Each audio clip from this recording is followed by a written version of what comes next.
Assalamualaikum guys, oke kembali lagi bersama Draft Movie Review. Piye kabar Re?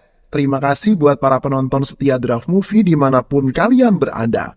Semoga kalian semua selalu sehat ya.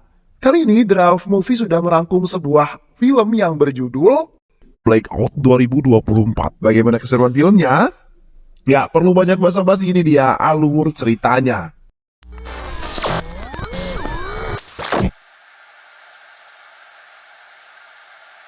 Suatu malam terlihat beberapa orang berkostum hitam sedang mengemas-ngemas senjata-senjata mereka. Di malam itu mereka akan melakukan Operation Blackout yang ternyata mereka adalah sebuah perampok yang terkenal di sebuah kota yang selalu melakukan kejahatan dan seringkali merampok rumah dan tuku-tuku, di mana mereka telah memadamkan listrik seluruh kota agar kejahatan mereka tidak diketahui oleh siapapun, namun telah mengganggu orang-orang dalam melakukan segala aktivitas. Di malam itu mereka melakukan aksi mereka dengan sangat brutal dan sangat merugikan orang-orang. Dengan aksi kejahatan mereka yang di saat itu mereka masuk ke sebuah tempat penyimpanan emas dan perhiasan. Di samping itu mereka telah mengebom pintu gudang perhiasan tersebut yang sangat keras dan kuat sekali. Terlihat mereka membawa emas serta perhiasan yang berada di tempat tersebut, agar mereka bisa menjadi kaya raya dan menikmati hidup yang sangat mewah dan royal seperti orang-orang kaya pada umumnya.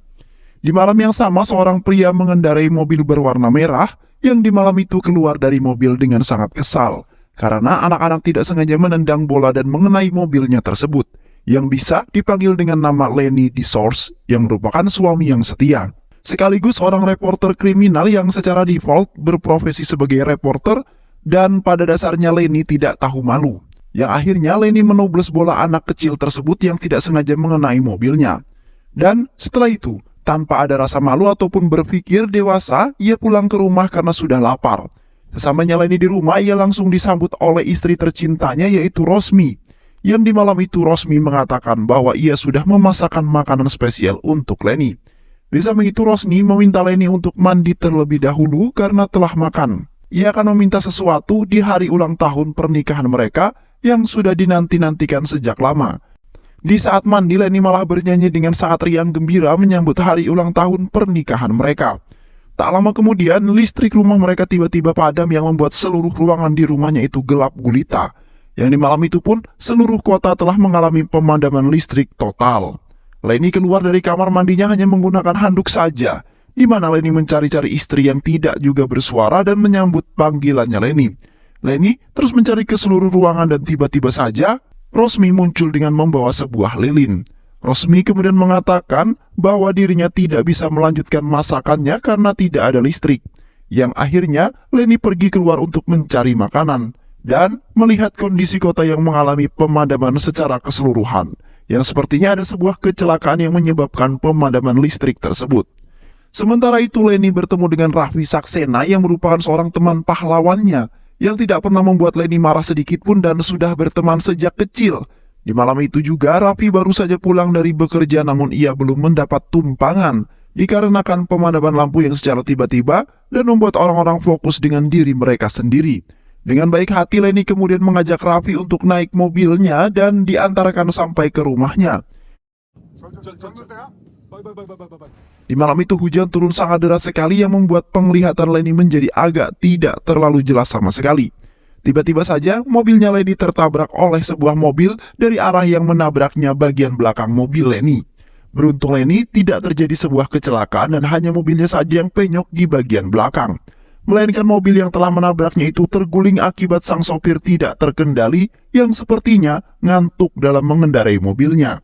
Lenny terpaksa turun di tengah hujan yang sangat deras untuk melihat kondisi orang-orang yang berada di dalam mobil tersebut karena Lenny agak merasa bersalah. Di saat Lenny melihat seisi mobil tersebut, Lenny melihat ada beberapa orang yang terluka yang sepertinya kepala mereka terbentur barang-barang di saat kecelakaan yang telah mengguncang mereka semua. Yang lebih dikagetkan lagi, Lenny melihat sebuah emas dan perhiasan yang sangat banyak sekali. Seketika Lenny berpikir akan menjadi raja dan ratu jikalau ia mengambil semua emas dan perhiasan tersebut. Lenny kemudian memilih-milih perhiasan tersebut yang ingin ia bawa sebagai hadiah untuk istri tercintanya. Namun salah satu orang yang di mobil tersebut tersadarkan diri lalu memegang kaki Lenny. Sontak, Lenny kaget, tetapi orang tersebut langsung tak sadarkan diri lagi dan tidak memegang kaki Lenny lagi. Spontan Lenny langsung cepat-cepat mengambil sebuah kotak yang besar sekali dengan beranggapan di dalam kotak tersebut telah menyimpan banyak perhiasan yang sangat banyak. Dan setelah itu Lenny langsung memasukkannya ke dalam bagasi lalu tancap gas menuju pulang ke rumah. Di mana Lenny sangat bahagia sekali dan pastinya hidupnya akan berubah dan istrinya semakin cinta dengan dirinya. Di pertengahan jalan, Lenny sangat gembira sekali karena di malam itu ia sangat beruntung, namun tiba-tiba saja ia tidak sengaja lagi menabrak seorang pria bernama Mr. Han. Sontak Lenny sangat panik sekali karena ia tidak sengaja menabraknya dan pria tersebut malah tak sadarkan diri. Dan tidak hanya itu saja, Mr. Han mendapati sebuah luka-luka yang membuat Lenny sedikit bingung sekali. Tak lama kemudian seorang pria pemabuk bernama Beda menghampiri mereka yang sedang melihat Mr. Han. Di samping itu Beda terus menyebut-nyebut polisi dan meminta kepada orang-orang tersebut untuk melaporkannya kepada polisi saja. Sementara itu Beda akan menjadi saksi yang telah melihat langsung kalau Lenny yang bersalah. Sontak Lenny tidak setuju dengan perkataan Beda yang kemudian membuatnya tambah panik saja. Yang akhirnya Lenny membawa Mr. Han ke rumah sakit sebagai tanggung jawab. Di malam itu Lenny dibuat pusing lagi dengan kelakuan Beda yang tiba-tiba naik ke mobilnya. Lenny kemudian memerintahkan Beda untuk keluar dari mobil karena ia telah membuatnya sangat pusing. Namun di saat itu Beda menolak dan tetap ingin ikut bersamanya ke rumah sakit. Di samping itu Beda mengancam Lenny ingin melaporkannya ke polisi atas kejadian tadi, di mana ia memberikan sebuah plat nomor mobilnya Lenny yang nantinya ia akan menjadi buronan polisi. Seketika itu Lenny terpaksa mengajak Beda dengan menyelamatkan dirinya dari hal-hal yang berbau kepolisian. Di pertengahan jalan, Lenny terlihat sebuah operasi jalan yang dilakukan oleh para polisi. Yang di malam itu seorang inspektur bernama Patil, yang mana para penjahat sangat takut pada dirinya. Sontak Lenny sangat panik setelah bertemu dengannya pada malam itu. Di saat itu, Lenny agak sedikit panik karena ditakutkan Patil akan mengetahui kriminalnya. Sementara itu Beda yang oleng mengatakan hal-hal yang melenceng dan membuat Lenny panik. Karena di saat itu Beda dalam keadaan mabuk berat dan beruntungnya Beda mengatakan bahwa dirinya adalah seorang pengarang puisi. Yang mana Patil sangat menyukai orang yang pandai dalam mengarang puisi. Dan setelah itu Lenny melanjutkan perjalanan lagi karena ditakutkan Beda akan menceritakan semua karena ia sedang oleng tak terkendali sama sekali. Setelah itu Lenny dan Beda pergi ke sebuah tanah lapang untuk menguburkan Mr. Han. Terlihat Lenny menggali lubang itu sendirian, melainkan Beda hanya melihat saja. Di malam itu mereka berdua dikagetkan dengan kemunculan Tik dan Tak yang di waktu itu pernah bertemu dengan Lenny saat di kantor kepolisian. Yang mana di waktu itu mereka berdua menjadi buronan para polisi yang diduga melakukan sebuah kriminal. Namun mereka berdua menyangkal bahwa mereka tidak melakukan sebuah kriminal, melainkan mereka berdua sedang membuat konten yang kini mereka sedang mencari banyak followers. Yang akhirnya mereka berdua dibebaskan karena kesalahpahaman yang didapati oleh para polisi. Di samping itu mereka berdua bertemu dengan Lenny yang berpakaian sangat rapi sekali, di mana Lenny sedang kesusahan mencari sinyal dan menjadi kesempatan bagi mereka berdua untuk menjadikan itu sebagai keuntungan. Yang di saat itu mereka telah mengambil barang berharga milik Lenny yang ada di dalam tas. Di malam itu mereka berdua berteriak karena Lenny telah membunuh seseorang, dan di saat itu juga Lenny akan menguburkan pria itu agar tidak ada yang melihat dan menemukan tindak kriminalnya Lenny. Sementara itu Beda mengatakan bahwa mereka akan diberikan uang jikalau mereka ingin membantu, dan tidak memberitahukan ke siapa-siapa tentang kejadian tersebut. Namun di saat itu ada orang lain yang telah merekam dan melihat kejadian tersebut tanpa mereka sadari. Yang akhirnya mereka berdua mau membantu Lenny dan Beda untuk menguburkan pria itu. Lenny dan yang lainnya kemudian menggotong pria tersebut ke arah lubang yang sudah mereka gali. Mereka kemudian mengayunkan pria tersebut dengan ancang-ancang dan hitungan mundur agar bisa memasukkan pria itu dengan sempurna. Namun di saat itu pria tersebut tiba-tiba saja terbangun dan mengeluarkan suara. Seketika mereka langsung melemparkan pria itu ke dalam lubang dan mengira bahwa pria itu adalah hantu. Setelah itu mereka semua lari terbirit-birit ke dalam mobil dengan sangat ketakutan. Sementara itu pria yang bersembunyi dan melihat mereka adalah detektif Arvin yang akan melaporkan ke kepolisian, lalu membawa ke pengadilan atas kasus pembunuhan yang dilakukan oleh beberapa orang. Setelah itu mereka mengunjungi tempat yang sangat ramai dipenuhi oleh para wartawan. di mana seorang wanita bernama Anita Naik yang merupakan seorang menteri yang telah melakukan sebuah korupsi yang pastinya bisa merugikan negaranya dan uang tersebut telah dipakai untuk kepentingan dirinya sendiri. Sementara itu Leni sibuk mencari-cari sesuatu di dalam tasnya yang sangat penting bagi dirinya. Di samping itu Anita melihat Leni yang sedang sibuk mencari-cari sesuatu di dalam tasnya. Seketika itu ia langsung berpikir dengan seorang yang telah berkunjung ke rumahnya, yaitu Mr. Dillon, yang ternyata adalah seorang reporter seperti Leni, yang mana ia menyamar menjadi seorang miliarder dan ingin berbagi cerita dengan Anita, yang memiliki kehidupan yang sangat mewah dan belum ada yang mengetahuinya. Bisnis apakah yang telah ia lakukan sehingga mendapat keuntungan yang sangat besar dan memiliki rumah impian yang sangat besar? Yang di saat itu Anita telah menceritakan semuanya kepada Mr. Dillon, yang akhirnya Mr. Dillon secara diam-diam memberitakan dan menunjukkan video tersebut ke dalam berita, yang telah menyebar kemana-mana dan telah ditonton hampir seluruh kota di sana. Tak dan Tik kemudian mengakui kesalahan mereka kepada Leni, bahwasanya mereka telah mengambil kamera yang berada di dalam tasnya Leni saat di kantor polisi di waktu itu. Setelah itu kamera tersebut sudah mereka jual ke konter handphone milik Mr. Sid dengan harga yang sangat mahal. Sontak Leni sangat kesal sekali dengan kelakuan mereka berdua karena kamera tersebut sangat berharga sekali untuk dirinya sebagai seorang reporter dan telah menyimpan banyak sekali video yang telah diambil secara diam-diam dari orang-orang yang ia curigai dalam melakukan sebuah kriminal secara diam-diam.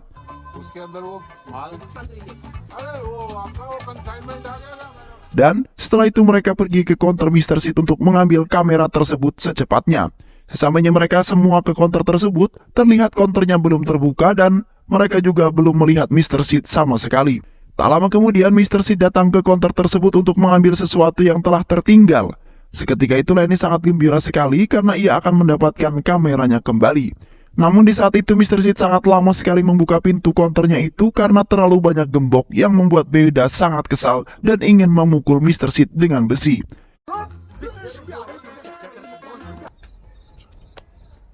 Setelah itu Mr. Sid memberikan kamera tersebut kepada Beda, namun Mr. Sid telah memberikan harga yang sangat mahal sekali, yang mana Leni akan menebusnya. Sementara itu Leni tidak mempunyai uang sebanyak itu, lalu Leni meminta kepada Tik dan Tak untuk membayarnya. Tetapi mereka berdua mengatakan bahwa mereka sudah tidak memiliki uang sama sekali. Di samping itu Mr. Sid diam-diam menutup konternya itu dan ingin kembali ke rumahnya. Beruntungnya Leni melihat lalu menghentikannya karena ia akan membayar kamera tersebut menggunakan jam satu-satunya yang harganya hampir sama dengan harga kamera tersebut. Walaupun sebenarnya harganya lebih mahal jam itu, namun Leni tidak mempermasalahkannya. Mr. Sid kemudian memberikan kamera tersebut, namun ia telah mencopot memori kamera itu yang telah mengandung banyak sekali video-video yang telah didapatkan oleh Leni dengan sangat susah payah. Mereka kemudian mengejar Mr. Sid untuk merebut kembali memori tersebut dibanding kameranya. Tetapi mereka tidak berhasil mengejarnya dan memilih untuk pasrah saja, karena sudah banyak sekali masalah yang telah menimpanya. Setelah itu Leni memutuskan untuk pulang ke rumah saja karena Rosie sudah menelpon dari tadi. Tetapi di saat itu mobilnya tidak bisa menyala yang sepertinya mogok. Tak lama kemudian ada seorang wanita cantik bernama Shruti Mehra yang di malam itu tidak mendapatkan tumpangan sama sekali dan tengah sibuk dan kebingungan untuk mencari tumpangan. Sementara itu, Tik langsung mengajak Shruti untuk naik ke mobil mereka karena mereka wanita tidak baik sendirian di malam hari yang sangat rawan sekali akan kejahatan. Yang akhirnya Leni mengajaknya dan beruntung mobil Leni menyala kembali. Dan setelah itu mereka melanjutkan perjalanan mereka yang tidak memiliki tujuan sama sekali. Setelah itu Beda meminta Leni untuk berhenti di depan sebuah bar, yang di dalam itu Beda mengajak Tik dan Tak untuk melakukan sebuah aksi kriminal, di mana mereka bertiga membobol bar tersebut dengan keahlian mencuri mereka. Yang di malam itu mereka mengambil semua uang dan minuman yang telah dinikmati oleh mereka bertiga. Di samping itu polisi telah mengetahui kejahatan mereka dan di malam itu pun ingin menggerebek aksi mereka. Dan setelah itu Leni memerintahkan mereka untuk masuk secepatnya karena Leni akan membawa mobilnya dengan kecepatan penuh agar polisi tidak bisa mengejarnya. Yang mana mereka kesusahan karena harus membopong Beda yang sudah mabuk tak terkendali. Terlihat terjadi sebuah kejar-kejaran antara mereka dengan para polisi. Yang di malam itu mereka terpaksa menerobos jalanan berlubang dan jalan tikus agar mereka lolos dari kejaran para polisi di saat itu telah menembaki mobil mereka. Namun Beda dengan tidak sadar menongolkan kepala ke jendela mobil, kemudian menodongkan pistol emasnya ke arah polisi tersebut dengan penuh keberanian dan ketangguhan. Beruntungnya mereka dibantu oleh detektif Arvin yang kebetulan berada di sana dan telah memasangkan tali yang dikaitkan dengan drum yang membuat polisi menabrak sebuah pagar di dekat jalan. Yang akhirnya mereka selamat dari kejaran para polisi itu. Setelah itu Suruti meminta kepada mereka agar menurunkannya di tempat yang aman. Suruti kemudian turun dari mobil mereka dengan mengatakan bahwa ia teringat dengan seorang bernama Asgar. 14 tahun yang lalu Asgar terkenal sebagai seorang mafia jahat, di mana waktu itu Asgar telah membunuh seorang tepat di depan matanya sendiri, yang membuat trauma hingga sekarang, dan kini ia teringat kembali setelah melihat pistol emas yang digunakan oleh Beda. Setelah itu Beda mengungkapkan identitas sebenarnya kepada mereka yang di waktu itu Beda sudah bertobat dan tidak menjadi seorang mafia lagi karena baginya hanyalah sia-sia saja. 1 bulan kemarin ia baru saja sampai di kota ini dan berpenampilan sangat berbeda dari sebelumnya. Beda kemudian pergi ke sebuah bangunan tua yang menjadi tempat tinggalnya di waktu itu. Di samping itu Beda mengambil pistol emasnya yang telah ia kubur di dalam tanah di dekat pohon besar. Yang sebenarnya Asgar itu adalah Beda yang kini sudah berubah menjadi pria pemabuk berat, yang memilih tinggal di jalanan dan menjadi seorang gelandangan. Setelah itu mereka pergi ke sebuah pabrik yang sudah tidak digunakan lagi, yang di saat itu mereka telah bertemu dengan seorang mafia baru di kota itu yang sering dipanggil dengan nama Anna, yang merupakan mafia ganas dan juga brutal. Anna memiliki banyak sekali anak buah yang memiliki ketangguhan dan keberanian. Sementara itu Tik dan Tak sudah kenal dengannya sejak lama dan datang ke situ ingin meminta bantuan. Di saat itu Anna menyombongkan diri di depan Asgar yang sudah pensiun menjadi seorang mafia, karena ia tidak ingin menindas orang yang lemah lagi dan lebih memilih menjadi gelandangan saja. Asgar kemudian memberitahu kepada Anna bahwa ia memiliki julukan sebelumnya adalah Sang Singa yang menguasai seluruh kota. Namun di saat itu Anna tidak mempercayainya sama sekali. Seketika itu Anna langsung menodongkan pistolnya ke arah Asgar, kemudian Anna meminta kepada mereka untuk menyerahkan seluruh harta benda yang mereka miliki. Jikalau mereka ingin selamat dan jika tidak mau, maka mereka akan mati di dalam itu juga. Lenny dan Asgar kemudian dengan kelincahannya mengambil alih pistol, lalu menodongkan agar tidak ada yang berani menembak mereka. Namun tiba-tiba saja, sebuah senapan yang telah menembak sebuah petasan yang membuat mereka semua lari ketakutan untuk menghindari dari petasan tersebut. Terlihat Lenny dan Asgar menembaki anak buah Anna hingga tumbang semua dengan memanfaatkan kesempatan itu. Yang akhirnya mereka dapat menumbangkan mafia baru itu hingga tewas. Seketika itu Asgar langsung terbaring lemas karena ada yang telah menembaknya di saat peperangan tadi. Tak lama kemudian muncullah seorang dari balik asap, yaitu Mr. X yang telah mereka lemparkan ke dalam lubang galian. Mr. X kemudian menodongkan senjatanya ke arah mereka dan ingin menembaknya, di mana Mr. X meminta kepada mereka untuk menyerahkan harta benda yang telah mereka curi itu. Di samping itu ada seorang yang telah menembak Mr. X menggunakan suntikan yang terkandung racun, yang akhirnya Mr. X telah tumbang dan tidak jadi merebut harta rampasan mereka. Di saat itu seorang pria membawa senjata keluar dari balik asap, yaitu Detektif Raffin, yang mana Detektif Raffin telah mengikutinya sepanjang hari. Sementara itu Suruti berpindah posisi dan berbalik pihak dengan Detektif Raffin, yang di saat itu Suruti telah merampas tas mereka dengan paksa dan telah menjebak mereka semua. Detektif Raffin kemudian mengungkapkan mengapa ia selalu mengikuti Lenny di setiap harinya. Di waktu itu istrinya Lenny, Rosie, telah menghubunginya meminta tolong memata-matai suaminya itu. Detektif Raffin kemudian mengatakan bahwa Lenny tidak minum minuman alkohol dan tidak bermain dengan wanita lain. Seketika itu Rosie mengatakan bahwa Rosie ingin menceraikan Lenny. Rosie ingin Detektif Raffin menjebaknya karena berselingkuh yang akan memberi Rosie tunjangan.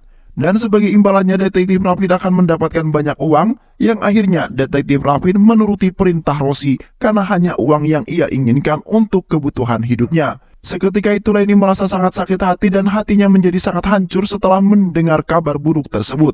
Setelah itu Detektif Raffin dan Suruti menunjukkan foto-foto Rosie yang di waktu itu telah berduaan dan bermesraan bersama temannya sendiri, yaitu Raffi, di segala tempat. Detektif Raffin memotretnya karena sangat kesal dengan Rosie yang telah menduakan Lenny, yang sebenarnya sudah lama Detektif Raffin ingin memberitahunya, tapi belum ada waktu yang pas untuk menunjukkannya. Seketika itu Lenny sangat tidak menyangka dengan istri dan teman lamanya yang telah bermain di belakangnya. Sementara itu mereka telah mengkhianati Lenny yang sangat mempercayai mereka. Yang akhirnya Lenny sangat menyesal sekali bisa kenal dengan mereka dan menikah dengan Rosie. Tidak hanya itu saja, Detektif Rafin telah memotret dan merekam di mana Leni telah mengambil kontak dari sebuah mobil, melakukan aksinya dalam mengubur seseorang dan terjadi kejar-kejaran dengan polisi.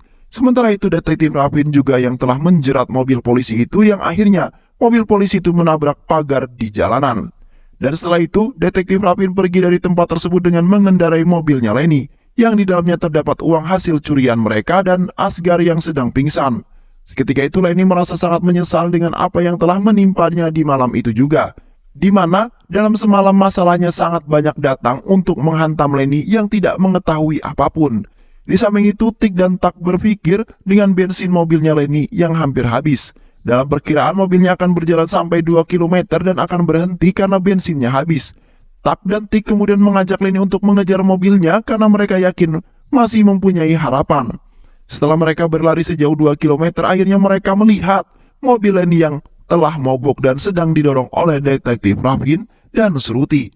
Mereka kemudian langsung menahan mereka berdua agar tidak bisa kabur dari tempat tersebut. Seketika itu Detektif Rafin ingin menembak Leni karena sudah berani menghalangi misi mereka. Namun di saat itu Detektif Rafin malah menembak Shruti menggunakan tembakan yang mengandung racun. Yang akhirnya Shruti tewas di malam itu juga, yang di hadapan Detektif Rafin yang sudah sangat mencintainya. Detektif Rafin kemudian menghajar Leni yang sudah berani membuat kekasih hatinya tewas di hadapannya.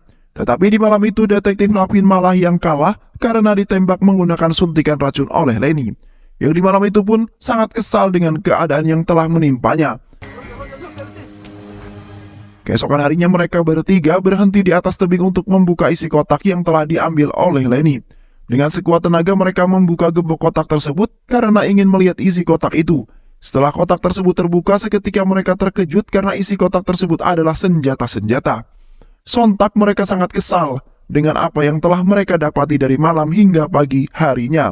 Yang dimana malam itu para kelompok penjahat itu berhasil mencuri emas dan perhiasan di sebuah gudang. Di saat itu mereka merayakan keberhasilan dengan meminum minuman alkohol secara bergiliran, di mana salah satu teman mereka ingin membunuh mereka dan ingin menikmati harta tersebut sendirian. Terlihat di dalam mobil mereka saling adu tembak dan adu bacok yang membuat orang-orang tersebut semuanya terluka dan tak sadarkan diri, dan ditambah sopir mereka telah tewas tertembak juga, yang akhirnya mobil mereka tidak terkendali dan terguling di jalanan tersebut. Dan di sisi lain, Leni telah mengambil kontak tersebut dengan beranggapan bahwa isi kotak tersebut mendapat barang yang sangat berharga dan banyak, yang akhirnya mereka melampiaskan kemarahan mereka dengan menghabiskan peluru senjata-senjata itu hingga habis.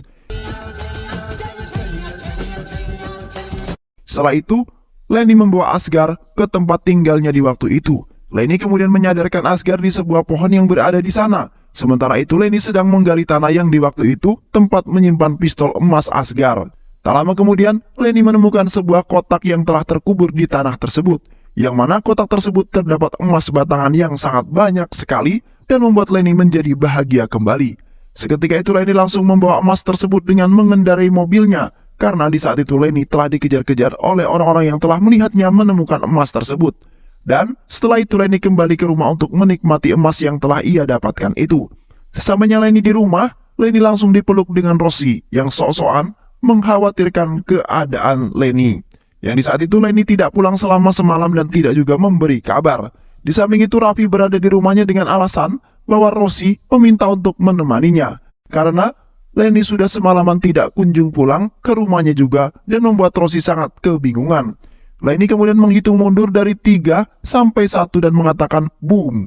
Seketika itu pun Inspektur Patil bersama pasukannya menangkap Raffi dan juga Rosie yang tidak tahu apapun, di mana Leni telah melaporkan bahwa mereka berdua telah melakukan hubungan terlarang. Sementara itu mereka juga telah melakukan sebuah operasi kejahatan yang telah mencuri banyak sekali emas dan perhiasan. Di samping itu pun, Leni telah mengancam Inspektur Patil jika ia tidak mau menangkapnya, maka Leni akan menyebarkan rekaman Patil yang membuat ia dijebloskan ke dalam penjara. Yang akhirnya Inspektur mematuhi perintah yang diberikan oleh Leni demi keselamatan nama baiknya. Leni kemudian mengucapkan kata perpisahan untuk Rosie yang telah mengkhianatinya. Yang akhirnya hidupnya Leni menjadi tenang dengan kekayaan yang sangat melimpah, di mana Leni sangat bahagia dengan emas batangan yang ia dapatkan dengan cuma-cuma. Walaupun awalnya Leni harus melewati banyak sekali rintangan dan derita yang sangat menyakitkan. dan film pun selesai. Baik sahabat, itulah alur cerita yang berjudul Blackout 2024. Mudah-mudahan sahabat semua terhibur dengan alur cerita film ini. Sehat selalu, wassalamualaikum warahmatullahi wabarakatuh.